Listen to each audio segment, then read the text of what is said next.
All right. I think we can go ahead and get started. Welcome, everybody. Thanks for attending this event. This is a series of our community conversations that we hold where we leverage the community, bring in stakeholders who work in the higher ed and prison field to touch on relevant topics and try to be responsive to the different things that are happening in the field, especially with Pell reinstatement and all sorts of changes always happening. So today we are going to talk about Georgia State University's prison education program shutdown, which is pretty recent news. And a lot of people in the field have heard about this. Charlotte, who's on the call now, did a really good report on it. And thank you for that, Charlotte. And so, our goal here today is to kind of speak about and learn about what are some issues that may contribute to more of these occurrences happening? What can we learn to prepare for the conversations if this type of stuff comes up at your institution? And what can we do to prevent these things from happening? How can we make sure that leadership at these institutions have the support that they need to feel more committed to these PEP programs? And how can we help them really see the incarcerated students as a part of their student body? Um, so yeah, this is a tough conversation because I'm really hopeful about Pell being reinstated, and then at the same time, these sorts of occurrences bring a little anxiety and fear because we don't know if this is a little hint of what else we might see. If there might be rationale similar to these to justify shutting down a program. And so, yeah, I'm looking forward to having this conversation. It's unfortunate that we have to have this conversation, but I'm looking forward to learning from this. And hopefully, everybody on this call will be able to take something back to their institution in the event that something like this comes up. And we hope that also to amplify this event for Georgia State and advocate as a community that we are in the higher ed and prison space for Georgia State in hopes that their leadership will reconsider closing down this program and reconsider, providing services to their students in the prisons across Georgia. So I'll pause here and I'll pass it over to Owen Cantrell, who will be moderating this conversation. Owen's been teaching in prison, I think, since 2011, and as was the former PEP coordinator for Georgia State's program. So I'll pause there. Thank you, everybody, for being here. And Owen, off to you. Awesome. Thanks for that, Ved. So I'm gonna, before I sort of introduce the panels, I want to start off with sort of giving additional context for the closure of GSUPEP. I know not everyone maybe is familiar with all the backgrounds and ins and outs, and also for the panelists' positionality in terms of that decision. So, so much of what I'm going to detail here is pulled from news articles published about GSUPEP's closing, since the direct conversations about the program being shuttered were not really had with any of the panelists prior to the program, prior to us finding out in November 2023. So in November, a letter went out that detailed Georgia State would not be going after the federal prison education program designation as part of the reinstatement of Pell Grants for incarcerated individuals, because the university could not commit funding or administrative support for the program. As more details became available in the press from the provost of Georgia State University, GSU has currently detailed 4 reasons why they decided to close the program. So budget cuts in fiscal year 24 and 25, current program expenses, complex requirements for the federal PEP designation, and programmatic assessment requirements. While we on this call and on this panel may dispute some of these reasons and that rationale, we're not necessarily here to make that case, right? To get into the, weeds of those specific details, right? Instead, we want to talk about what the program has accomplished and the real human cost of shuttering such an important program that serves such a vulnerable population. So none of today's panelists are currently working with GSUPEP in an administrative capacity, so we're not really privy to any information. They have not told us the things in the press, right? Those are a lot of things that we know as well. So with that said, we want to see if we can go ahead and get started. So I'm going to introduce the panelists first. and then I'm going to direct some questions towards some of the different panelists as well. So our first panelist is Catherine Perry, who is a professor of English at Georgia State and a co-founder of GSUPEP. Catherine is a writing teacher, poet, and longtime advocate for higher education in prison. She began her prison education work with the Alabama Prison Arts and Education Project in 2004, while in graduate school at Auburn University, and she co-founded GSUPEP in 2016. Let me make sure I get to the thing. Okay. Our next panelist is Isaac Sandoval. Isaac received a certification with Pathfinders organization in 2010 and has since mentored men and women who have been incarcerated, as well as those in addiction and recovery. Isaac currently functions as the Director of Medical Operations for the nation's largest private insurance-driven outpatient treatment program, Good Landing Recovery in Dacula, Georgia. He is responsible for examining and coordinating the facility's activities to guarantee medical quality while assisting with training and implementing effective workflows within the department. Our next panelist is Dana Wiggins. Dana is a professor of history and affiliate faculty for the Institute of Women's Gender and Sexuality Studies. She began working with prison education in 2017 and teaches classes at Walker State Prison in North Georgia. And our last panelist today is Abby Cook. Abby is a formerly incarcerated graduate student at Georgia State University's Political Science Department. She currently is co-teaching a politics and punishment senior seminar, working on policy and research initiatives around higher education in prison.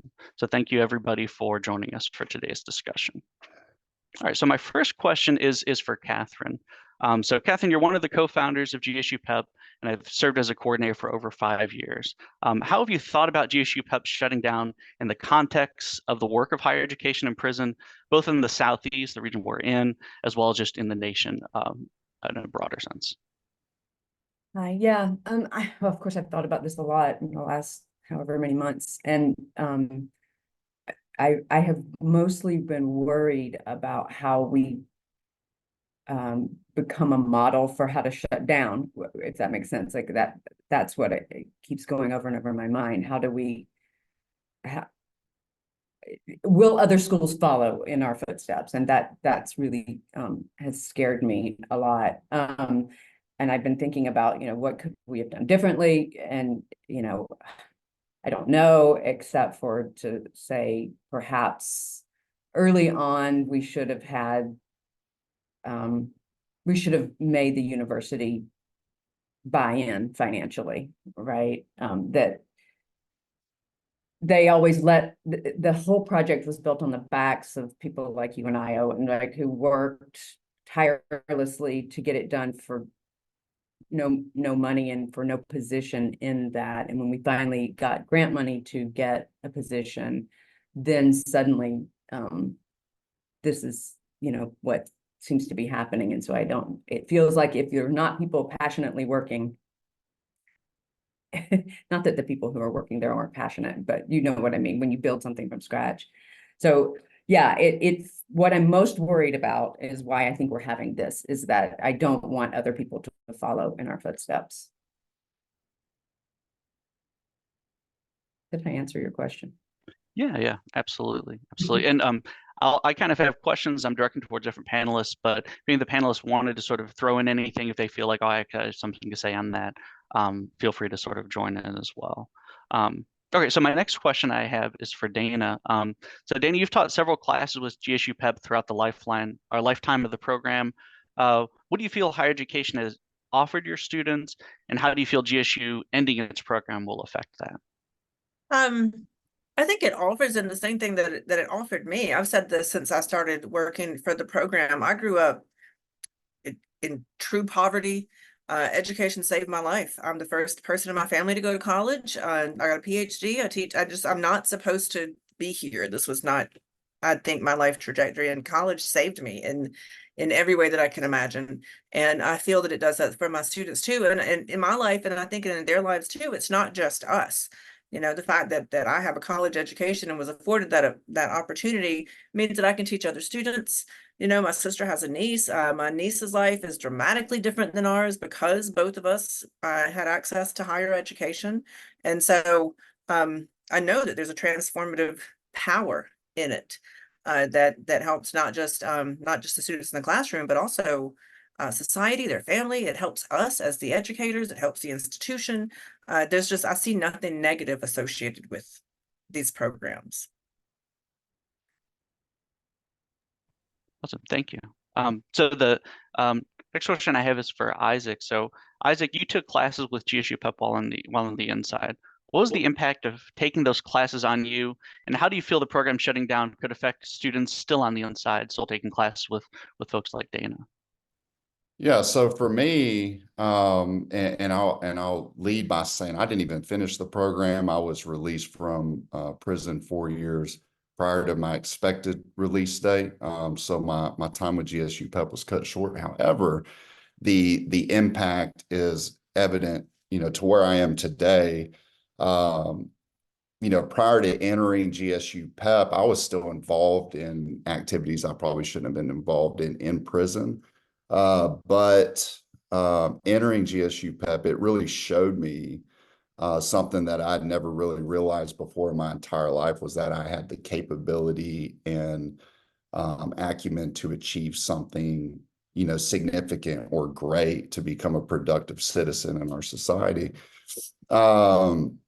And I think that's that intrinsic value that education offers, and being challenged. So for those students, and I want to expand that question out about, what's the effect of, it will have on students, to what the effect will be for everybody. Because just on the student level of people in, these PEP programs within our prison system, is going to completely demoralize them. Any kind of positive trajectory on, they're going to be like, the mindset and belief and impact will be, hey, this is just another justification of someone failing me, of an organization failing me, our government failing me, my community failing me. So why not just go back to a life of crime? And these same individuals are going to get out of prison, and they're going to continue to do what they're going to do, with even more angst against the system, if you will,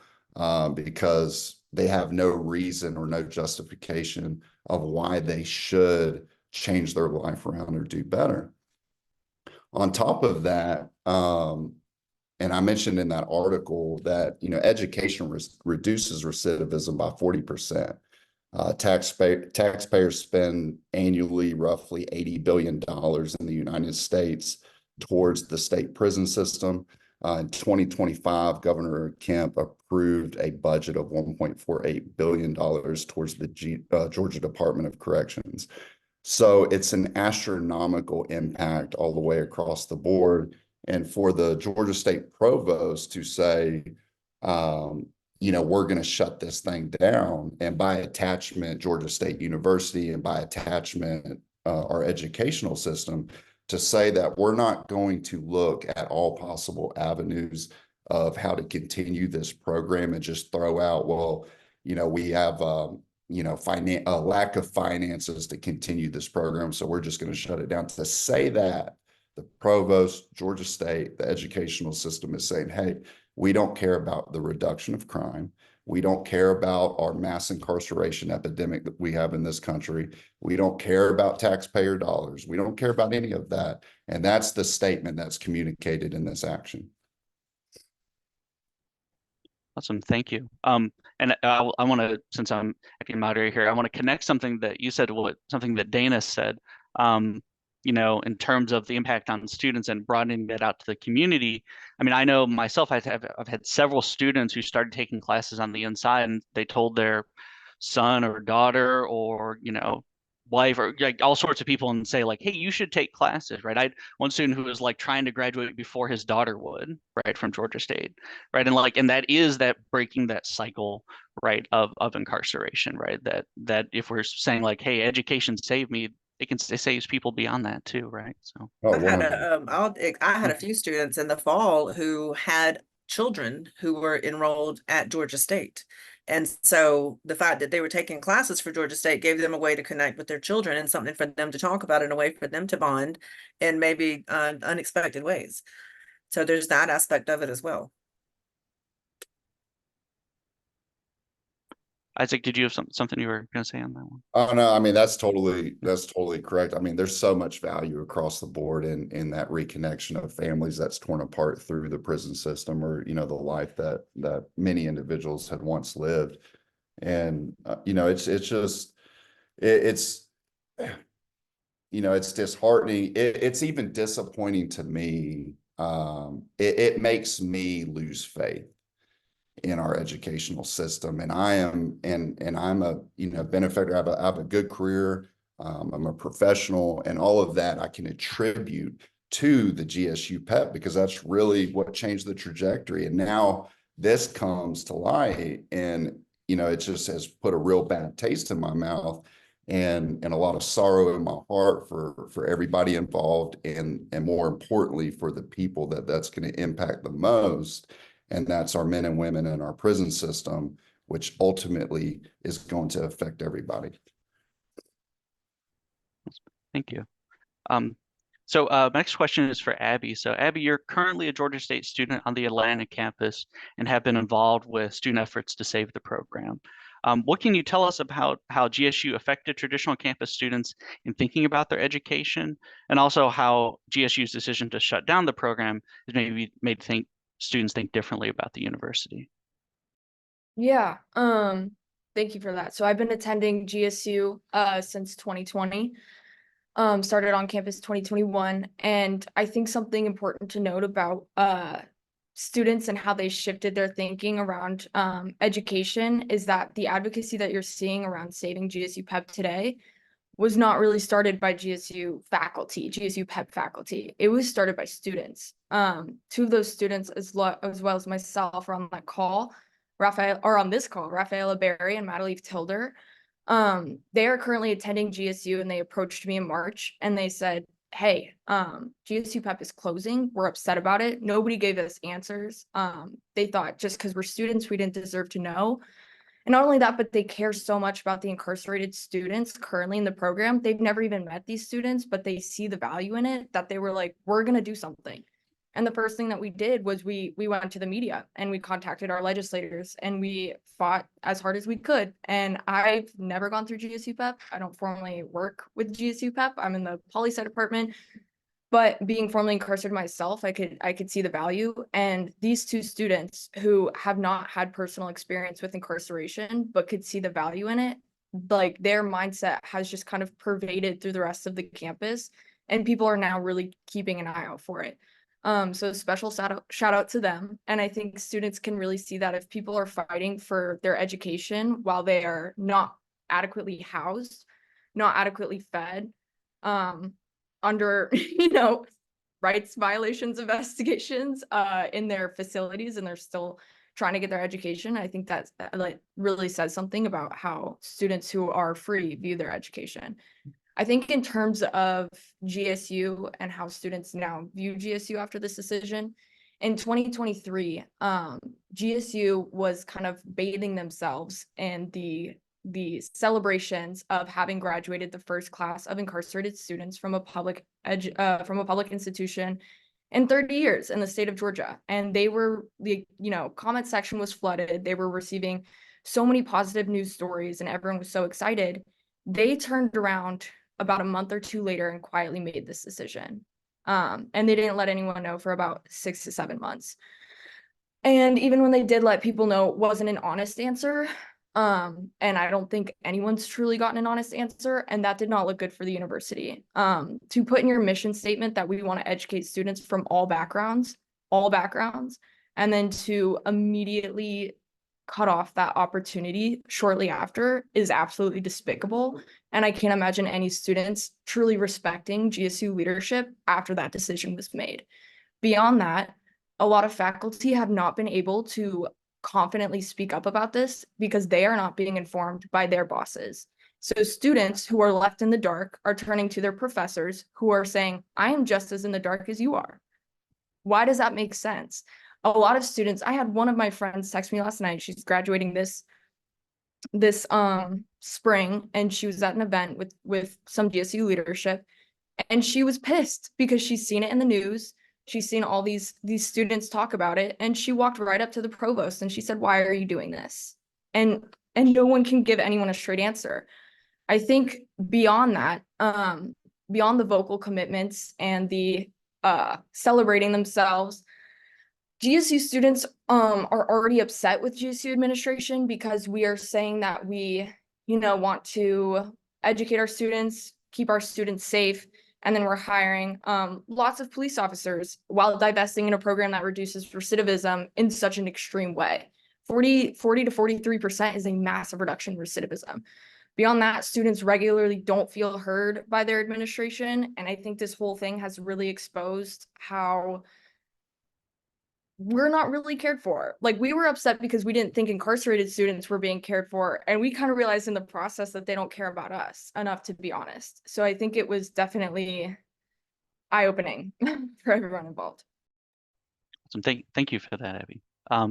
So the last two questions, I want to sort of open this up to everyone. So feel free, as sort of if the inspirations hits you to want to address these. So the first question I have, is there anything you think the higher education and prison community, right? We have, I think, 113 folks on this call right now, can do to support the potential continuation of GSUPEP after this event?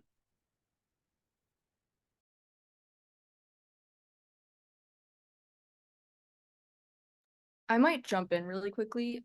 So part of the reasoning behind this decision was that GSU PEP was not considered a priority by the administration.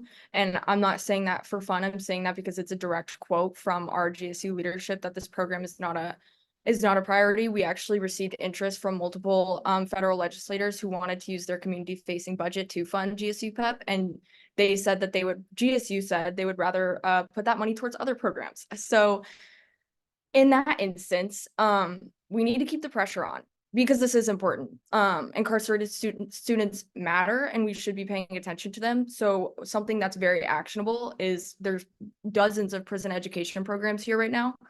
If you all could write a letter, either individually or one that you all sign on to, directed to the provost and the president, that would be fantastic. What we're hoping to do as students and as faculty founders and faculty who are involved is to make sure people know that, or is to make sure GSU knows that people really care about this. And that's going to be a consistent and tedious process over the next few months until we can secure education for incarcerated students. Thank you for that. And if I'm correct, was a website, right? Madleaf, Rafaela, or Abby, if you guys have it. So, Catherine, sorry, go ahead. No, that's okay. I just want to double down on what she said, and I think the pressure is what we have to do. We have to keep putting that pressure on. I think events like this are really helpful. I think particularly other large universities in the Southeast, they have agreed to have a panel, a committee to think about maybe later applying for the PEP designation, and they have agreed to have myself and some other former people who've been involved with GSU PEP on that committee. And so I may be reaching out to some of you who are in sister schools to help us in that way. Like, I think that's one of the things that we can do is support each other. The Southern Collective did already do a statement, Abby, the way you're talking about, but I think at this point I see support from the larger educational community could be helpful.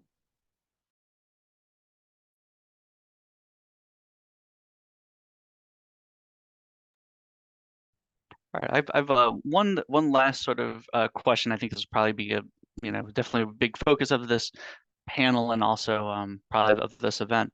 So what should other programs know in order to prepare themselves if they find they're in a similar situation, right? Thinking about the program, thinking other sorts of stuff. Yeah, I guess, and what advice might we have, right, for the Cassandra here?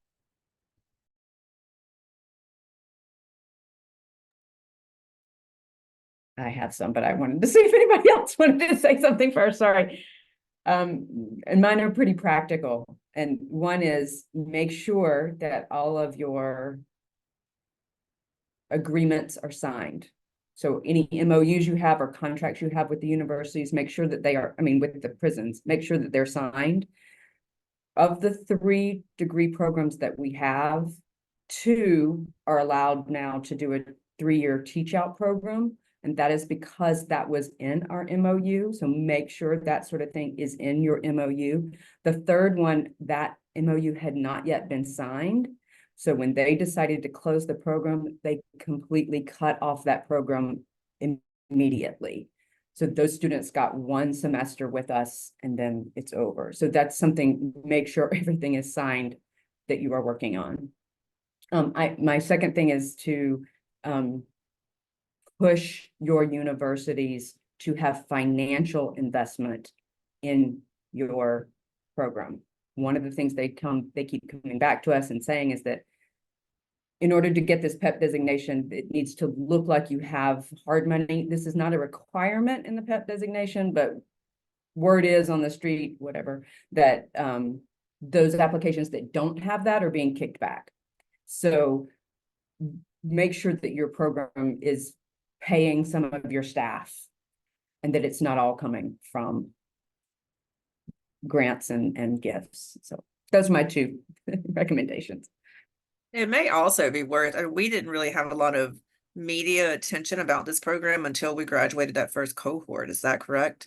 I think if we had I mean, not that we would have known this, but if we had had some community support for the program, or at least advertised that the program was there, and if people knew about it, that way they wouldn't have been able to shut it down so quickly and secretly. And on the community outreach aspect, one of the reasons why our legislators were so interested in this program was actually because her legislative aide, a college student, had actually heard either me or Patrick come to her class and speak about prison education. And so when she went to go work in the Capitol, she asked the legislator she was working for, can we do a Senate resolution on prison education? And so being in these classrooms and teaching students, but also contacting your legislators and being like, this is what we're doing, this is our program, because a year or 2 ago, if this had happened, I'm not 100% sure these legislators would have been, up to date on the issue, very educated or very interested. But because we had had that track record of having been at these universities and inviting legislators to our luncheons and educational stuff for a few years, it really helped the process. Yeah, to piggyback off of what Dana said about, just the infancy of this program and garnering support, the challenge of any effort to impact incarceration in our country comes at the lack of care or awareness, if you will, of the public. Historically, citizens just do not really give much thought to, inmates, to our incarceration system, because the mindset that has really been nurtured there is that, all of these people deserve what they get, and it is what it is, and we're not going to really give much mind to that. So if you go to a taxpayer and you ask, hey, how much do you pay tax dollars towards infrastructure, they may know a general idea of that answer, because that's something they care about. They care about if the roads are, paved or not paved. But if you go ask any taxpayer how much money is going of theirs is going towards, incarcerated individuals or our prison system, they're not going to have any idea. And I would almost bet that they have no idea the amount nationally that's going towards that system. So when a educational system like Georgia State University comes in and is really the tip of the spear in coming out with this really innovative program to get incarcerated individuals a associate's degree, it's extremely important that on the front end you garner as much attention to that, but also educate the public of the impact, the positive impact that this is going to bring long term for our country, for our states, for our communities, because that's really what the public cares about. And for this effort to really overturn this decision by the provost is it's still in a real, infancy stage where, there needs to be momentum, a lot of momentum going forward on getting the public's eye and awareness to this decision and from Georgia State administration, so that pressure from the public on GSU is present, because unless that is there, GSU is going to be like, well, yeah, of course these people are going to object, but it's going to die out and we'll get on the other side of it, because ultimately the public doesn't care, and there's no shame on Georgia State for these decisions that we're making. Awesome. Thank you for that. I can actually, I want to throw in something on this one. So one of the, and this is not necessarily Georgia State specific, but just thinking about maybe the field. You know, I think for many of us who first started going into prisons as professors, as teachers, right? You know, it's kind of an education. I mean, it's an everyone who ever teaches in prison will tell you this, right? It's sort of like an educator's dream in terms of the students want to learn, value the education, we'll do the work, we'll work to improve, right? All the things that you want as a teacher, right? That sometimes you don't get from your traditional campus students for a variety of reasons, right? And I think sometimes I can speak for myself at least, right? That creates this idea of like, well, this is just a good thing, right? This is just a good thing and everyone values this and this is important. And I think maybe it's important to reckon with the fact that universities, they do education there, but I don't necessarily know if that's always their value, right? So I think it's important that the institution you work for, that you have a good idea of the institutional culture, what they're like, what they value, you know, and that those things do align in some way. I mean, it's hard to predict that sometimes, and I don't think we would have predicted this, but I think it's just important that, you know, universities are not a universal site of freedom, right? I think we can see that with like everything that's currently happening at universities this week, for example. So I think it's just sort of it's good to be aware of that, of like, is this, you know, just because that could happen, right? Even if you think like this is a good thing, we understand this is a good thing, you know, they might not have the same values just because they work at the same institution, they might not, right? And then I think that is all the questions we have for today's panelists. So we have some questions from the chat. I think we have questions as well that we can sort of open it up to everyone. I'm going to go to the questions from the chat and see if I can, if there are any that need to be addressed here still. I think Abby, thank you for answering a lot of these. And then I think somebody was asking Catherine if you'd be willing to share the MOU that has the teach out clause, or just that teach out clause, so people can get dig it up. Okay. Let's see, and other things, like somebody said they tried to volunteer this summer to teach, appears GSU at the USP, appears GSU volunteers are not being accepted. Yeah, I can't imagine that USP and DOC are thrilled about this, right? You know, this isn't necessarily like a thing, you know, they like programming, makes them look good. So I think that's all I had from the chat. So I guess if we had any questions from, okay, we do have some other questions from the chat. Does it seem that GSU is open to supporting the program being reinstated? I guess anyone who has any thoughts on that one, or has any ideas on their openness to that? Oh, Catherine, do you want to go ahead? No, you go first. So the working committee is kind of the big, like, oh, we're gonna look at this again. One of the things that bothers me though is that during the conversations about why GSUPEP was shut down, part of it was heavy on mentioning the accreditation agency, so SAC-COC, and it seems a little bizarre to create a working committee without SAC-COC or GDC involved.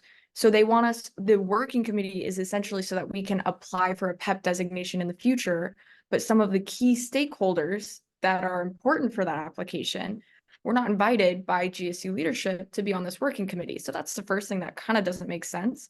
The other thing that doesn't really make sense is so she wants to do a reentry center, the provost and GSU leadership. They said, we're going to do these other programs in place. And they made this decision quietly to shut down the program around June or July 2023, and it became public in November 2023. So they've had almost a year to get a different program up and running. When we asked, oh, okay, what is the Returning Citizen Center? What is it going to do? What is it going to look like? It's still in the idea stage. So there's been almost a year for you to put in an alternative program to serve system impacted students, and it's in an idea stage. So it seems that for GSU, they're still not prioritizing system impacted students. And a lot of their efforts to save this program are stemming solely from community pressure, not wanting to look bad and saying that they did something without actually doing it, respectfully. Those of you in academia know committees where ideas go to die, right? So the next question we have, what is Georgia DOC's reaction? I don't know if any of us know that directly in any way. So Yeah, I don't know it directly, but I know that they are looking for other universities to replace us. yeah, I see a comment from Charlotte that West Georgia seems to be taking over at the USP, so that seems positive. Next question: how much tuition was brought into GSU from the program? I don't know if we would have the number for that. I think we can kind of talk about the tuition mechanism, right, of how it sort of functioned. So we were a second chance Pell site, right? So certainly Pell grants were part of that, how the tuition was paid. And then also I think Laughing Gull's on the call, right, was paying a lot of the tuition certainly before we had the second chance Pell. So that's sort of how the tuition was paid and all the rest of that stuff. I don't know if we could tell you how much was brought into the program. I mean, we had graduating classes, right? We've been offering classes for 8 years, I guess this is the 8th year, 7th year. So 4 credit classes, tuition bearing, all that stuff. And we were mentioning too before this session started that sometimes when we teach on campus, our campus classes max out at 10 students. So that means we're only receiving tuition money from 10 students, whereas in the fall, I'm scheduled to teach at Walker and I have 30 students for one class. So that's triple tuition money if you look at it from that perspective. So the classes, at least we know that they're going to fill when we offer them to the incarcerated students. See the next question we have regarding the GSUPEP programs that are being shut down immediately, aren't there accreditation standards to prevent GSU from offering no teach-out plan for students regardless of their location? Catherine, I see you nodding your head. So yeah, so that I in fact I was looking through the MOU now to try to figure out what it is, and I actually think what it is that because we have a signed MOU saying that we'll do this, our accrediting agency is holding us to a 2-year teach out plan. But because that document was not signed with the third, we don't have to follow the SAC's recommendation because SAC's hadn't approved that site yet. It wasn't, all that paperwork wasn't worked out yet. And yeah, the university is going to great pains to say, even though we only have to do 2 years, we're going to do 3. Let's see. So I'm gonna go back up here. So for colleges that want to create a PEP program, is there workshop session to help understand the cost? I think it might be a question maybe for Alliance more than for us. Oh, and somebody mentioned that. Okay, a barrier I thought was mentioned was the new PEP process. Are there any supports they mentioned were lacking? So this is mostly pulled from the letter that eventually came out. I think after several media reports. Basically, from what I could gather, it seemed like the administrative process of admissions, financial aid, all the stuff that are done for all students, right? That was thought of as a cost. And then I think the other one was the basically like after folks take classes, right, or graduate, you have to follow them afterwards and look at job prospects, all the rest of that stuff. That was also thought of as like a barrier, though again, that is a thing that are done for all students, right? But I think those are the things that were mentioned. Did anyone else on the call, or any other panelists, if anything I'm missing here that you feel were mentioned at some point by the administration? Well, yeah, we were told that the student services also were too burdensome, financially, right? Like to make sure that they had a financial aid advisor and that they had that sending people to the prisons to do this was a burden, too much of a burden. That I think that adds to what you just said, yeah. A question we have Marianne, I think this is a question. Why can West Georgia get SACS credit, but GSU cannot? This is at the USP. We could get SACS. We were in the middle of doing that, but the university made the decision to close it prior to that being completed. And you can teach up to 12 hours on a 12-hour credit on a temporary, I don't remember what the word is, like you can kind of get a stamp saying, okay, while we're going through the process of accrediting you for this site, you can teach up to 12 hours. And that's what we were doing. We were applying for the SACS accreditation at that site, but it wasn't complete and we didn't have a signed MOU. And so we did just walk away from that site. Let's see, the next question we have in the chat, weren't the standards made optional, the ones requiring tracking job results? I don't really know, to be honest. I've not been involved with that part of the process, but I don't know if anyone on the call knows the answer to that. Feel free. I can jump in. This is Ruth from the Vera Institute. Yes, the job tracking, recidivism, and several others were made optional due to the public comment period, actually, after the rules came out. So the only ones that are required, there's only 4. I also noticed that discrepancy in the announcement from GSU that they were citing things about the regulations that actually aren't in the regulations. So that was disheartening. The 4 that are required are that faculty credentials are similar, that credits transfer similarly taught in prison or outside of prison, that academic and career advising is similar, and that students are able to continue their education at any location of the college once they leave prison. So yes, I'll just leave it there. Awesome. Thank you for that. So let's see. So we have one question from Kirsten. Is it true that GSUPEP stakeholders asked for permission to just raise the money independently of GSU to continue operation, or turned down? I heard this somewhere. I see a few people shaking their heads. Anyone want to throw in on that one? I will say that there was recently a legislator who asked us to apply for their community facing budget, and GSU said they weren't going to do that. If anyone else would like to add anything, I will say that happened multiple times over the past few years as well. Yes, and we were given a verbal okay from a private funder to cover the 180,000. That was what they told in their letter to the press. And at that point, I got told a bigger number.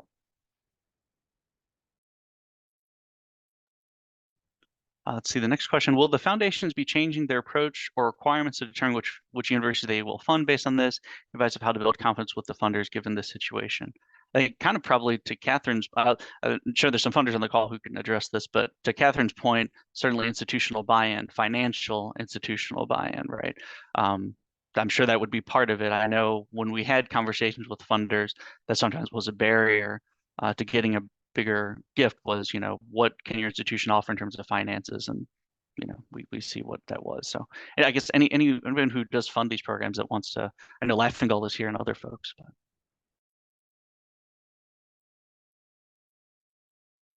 Hi, I'm Dr. Penny. So we have not changed our approach on how we are going to fund universities. I will say I have changed my attitude on how I approach universities. The one thing I do want to point out, yes, this is a great loss, and no, we don't want to lose GSU. And they've had a stellar program in which Laughing Gull has spent a significant portion of money trying to keep this program going, and was willing to have further conversations about what was needed. However, the provost has yet to meet with me after many requests and many letters, one of which I put in the chat for you. So I've never even met with the provost. I received this information secondhand from a reporter. So they didn't even contact us to let us know that they were closing their program. All that to say, we are looking at other schools that are doing amazing work. A lot of HBCUs are doing amazing work that people just don't know that they're in the facilities doing the work. And I'm not sure how much energy I'm going to put to fighting for GSU. I'm a country girl from Leesburg, North Carolina. I don't fight for folk to take money from me. And so I just feel like at this point, it might be best for us to work with programs that want to do the work for marginalized identities and are committed for the journey. So we haven't changed our approach, but I've changed my attitude. Thank you for that, Dr. Penny. So the next question we have is, how many students were enrolled when it closed? And if you can share, was this through the main university or extension? Did you teaching at GSUPEP count as a regular faculty course load or overload? Sorry if this is weeds, currently looking into it. I can share the second question. So the 4 faculty who taught at GSU, this was part of their regular course load, right? So if you teach 4 classes in the fall, one of them's at the prison, that just, I mean, they're regular perimeter students, so that's a regular perimeter class, so it counts the same. And then I don't know how many were enrolled. I know it was close to 100. I'm not totally sure if we have numbers. I don't know the most updated ones on that. Yeah, I'm trying to think. I think yeah, it's probably around 80s, but that's a guess too. Our next question, do you think that the fact that students had to be able to finish on campus affect their decision? That is an interesting question. I know Abby probably has some thoughts about this with your connection with Beyond the Box, but I do know that I worked through several processes where a student had gotten out, wants to continue their degree on campus, and that was a bit of a process, I guess would be the most polite way to say it. So yeah, so I think, again, GSU can at times be very vocal about supporting system impacted students when it's convenient to them. When I was a junior in college, I negotiated the removal of the first offender and conditional discharge question from the public university system in Georgia. And it was a directive by the university system, which oversees the applications of all of the public universities. Every single university removed the first offender and conditional discharge question except for Georgia State University. So unfortunately, they have a really fun track record of talking the talk and not walking the walk. I would say in the state of Georgia for public university applications, only around 19 to 20 students are denied from all 26 schools each semester due to criminal history reasons. It's a difficult transition, but it's not impossible. There just needs to be some inside support.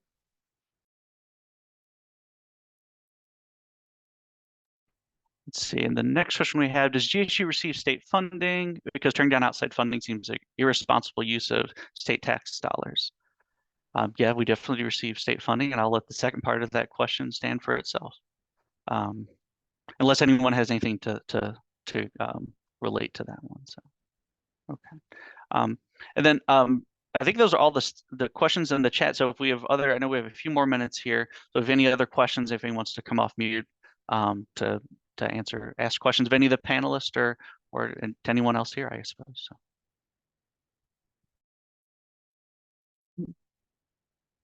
I don't have the chat open, but I just was seeing something that was asking about talking out the teach out plan. That was me. I just wanted to briefly, I think the folks on the panel understand what how the teach out plan works. Because I work with Georgia to provide TA and I work close with Jody Ford.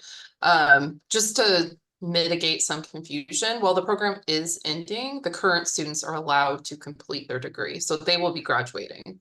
So like I said, I think the people that work with GSUPEP, they know this, but I just want to kind of mitigate the panic that these students are just left hanging. It doesn't that's correct. Take away the fact that this is sad news, but just to clarify. Right, that's correct. And that's why I made all that to do about the MOUs, is because the one group of students who are not allowed to graduate is the group of students who were admitted at the USP, and that we didn't have an MOU with them. And that is what I was told is the reason why we are not doing a teach out plan with them. Yeah, and I would just note that it took 6 years for our first graduating class, and their current teach out plan says they'll do it in 2 years, which feels strange to me in terms of time travel and such. So, well, at least one of the prisons is moving to 4 classes a semester to try to get it in. Okay, that's good to hear. Okay. I think I saw a hand, Danielle, maybe, earlier. If you want to come off mute and hit a question. It's Emarina, and I just wanted to ask the folks on the panel, like, how are you doing? Is there anything that would be in any way helpful from us? Like, should we send you candy or flour? Like, I don't know. Is there anything that we can do to be supportive?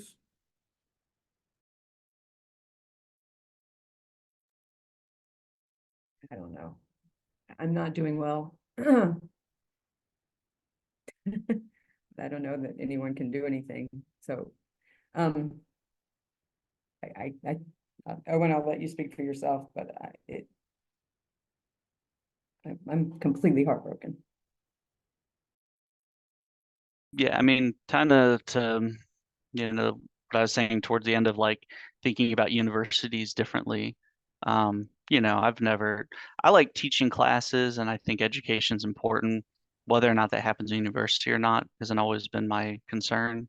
So I'm just sort of trying to think more about that like, that classroom experience. I taught classes for many years without accreditation.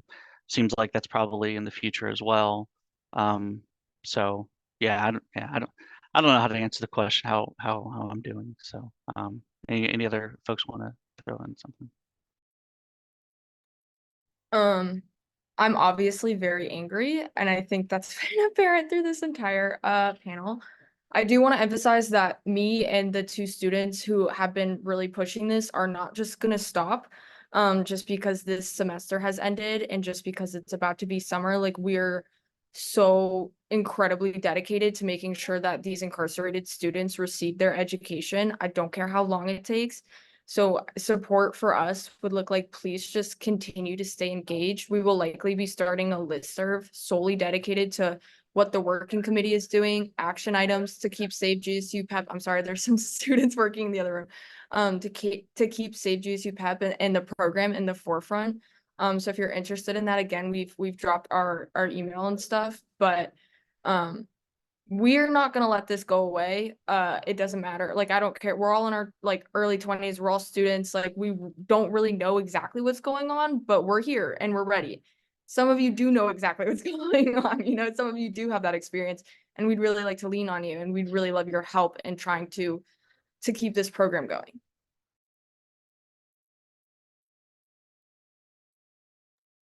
Awesome. Thank you. Do you have any last questions as we kind of tick through our last few minutes? Well, thank you everybody for coming today, thank you all the panelists for coming and doing all the important work that you're doing, and all that stuff. So yeah, thank you everybody.